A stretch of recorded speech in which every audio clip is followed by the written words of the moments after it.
Hello, ఇంకొక వీడియోకి చూపించడానికి వచ్చానండి. బెండకాయ పులుసు. దీనికి కావలసిన వస్తువులు: ఉల్లిపాయ, పచ్చిమిరపకాయ, టమాటా, బెండకాయ,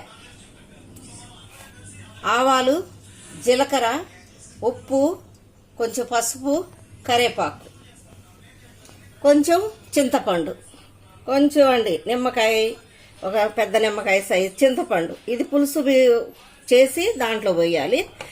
మళ్ళా టమాటాలు కూడా మిక్సీకి వేసుకొని టమాటాలు కూడా కూరలో పేస్ట్ చేసి దాంట్లో వేయాలి. చేసే విధానం: ముందుగా దీంట్లో ఆయిల్ వేసుకున్నామండి. ఆయిల్ కాగబెట్టాలి. కాగిన ఆయిల్లో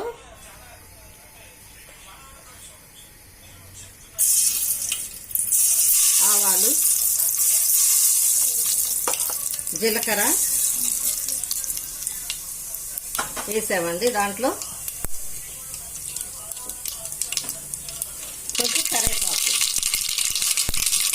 కరివేపాకు వేస్తున్నామండి. కొంచెం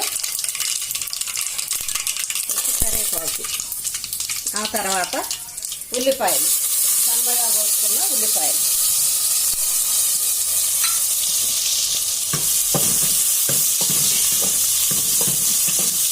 ఈ ఉల్లిపాయలు బాగా ఏగుతూ ఉండాలండి. బాగా వేయించుకోవాలి. మనం ఏదైనా కానీ నూనె బాగా కాగిన తర్వాతే అన్నీ మనం వేసుకోవాలండి.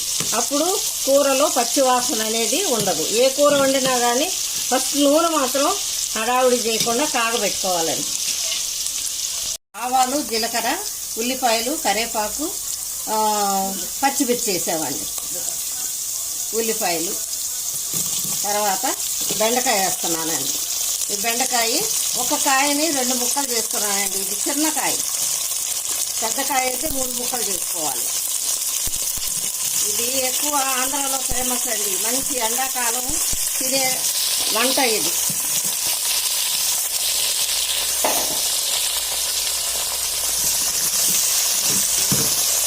ఇది బాగా వేగేటప్పుడు పసుపు వేసుకోవాలండి. కొంచెం ముందు వేస్తే మాడిపోద్ది పసుపు.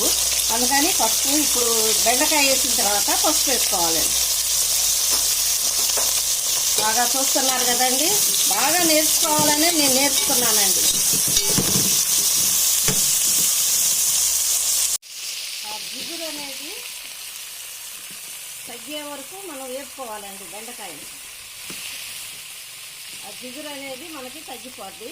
అది మనం వేసాం కాబట్టి 1-2 సార్లు గరిటతోటి కలవదెప్పాలండి. కలిసిన తర్వాత దాన్ని మూత పెట్టుకోవాలి. టమాటా పేస్ట్ అండి. ముక్కలు వేస్తే పులుసుకు బాగా రుచికరంగా ఉండదు. కొంచెం ఉప్పు వేస్తున్నానండి.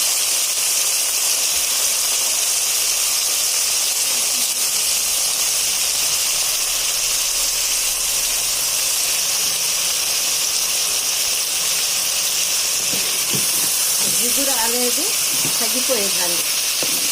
తగ్గిన తర్వాత మనం టమాటా పులుసు పోసుకున్నాము. సరిపడంత ఉప్పు వేసుకున్నాం.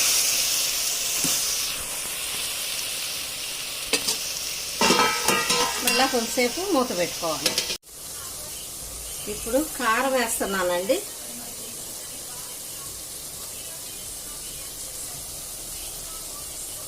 కొంచెం కారం ఎక్కువ వేస్తేనే పులుసులో కొంచెం బాగుంటుందండి. చిన్న స్పూన్ తోటి 2 స్పూన్లు వేసానండి. ఉప్పు వేసానండి. ఆ తర్వాత కొంచెం మనకి సరిపడంత వాటర్ వేసుకోవాలి. మనకు సరిపడంత వాటర్ వేసుకుంటున్నానండి.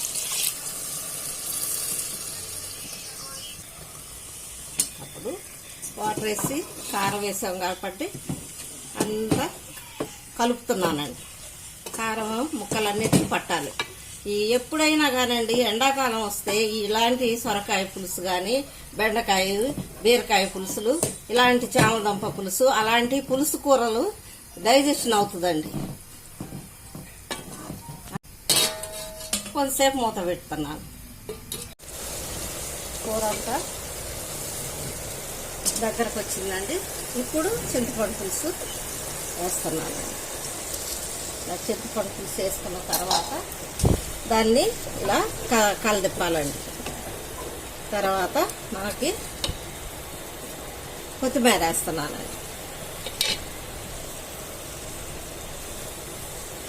ఆ చింతపండు పులుసు ఉడుకుతూ ఉంటుంది, అలాగే కొత్తిమీర కూడా మగ్గిపోతూ ఉంటుంది. అట్లానే కొంచెం సిమ్లో పెట్టుకొని మనం స్టవ్ని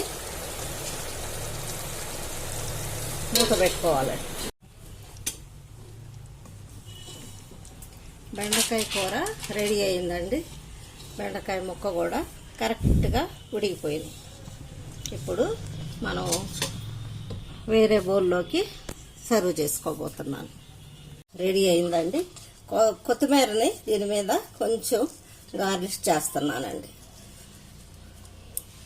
మీరు తిని దాని టేస్ట్ నాకు చెప్పాలండి. మీ నా ఛానల్ చూస్తున్నందుకు మీ అందరికీ ధన్యవాదాలండి. షేర్ చేయండి, లైక్ చేయండి.